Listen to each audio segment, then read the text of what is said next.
দেখো, এই ফ্রি ফায়ারটা সামান্য একটা গেম হলেও এটা যে অনেক মানুষের জীবন পরিবর্তন করে দিয়েছে, আবার অনেক মানুষের জীবন যে ধ্বংস করে দিয়েছে, এটা আমাদের সকলেরই জানা। তবে সামান্য এই গেমটা যে গোটা একটা পরিবারকে আবার নতুন করে জীবন দান করবে, এটা আসলে সকলের অজানা ছিল। হ্যাঁ বন্ধুরা, আজকের গল্পটি এমনই একটা পরিবারকে নিয়ে যারা এই ফ্রি ফায়ার গেমটাকে একেবারেই সহ্য করতে পারতো না, বরং তাদের সন্তান যখন এই গেমটা খেলতো তারা আরও উল্টো বকাবকি করতো।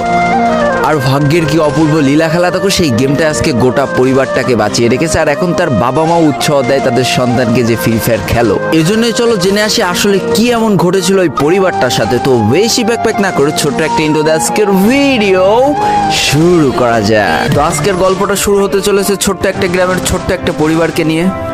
বাবা মা এবং তাদের দুই সন্তান অর্থাৎ দুই ভাই, ছোট্ট একটা পরিবার, খুব সুন্দরভাবে তাদের জীবনযাত্রা চলে যাচ্ছিল। বড় ভাই একটা কোম্পানিতে লেবারের চাকরি করে, বাবা কৃষি কাজ করে, আর তাদের ছোট সন্তান অর্থাৎ ছোট ছেলে কিন্তু ক্লাস 8-এ পড়াশোনা করে।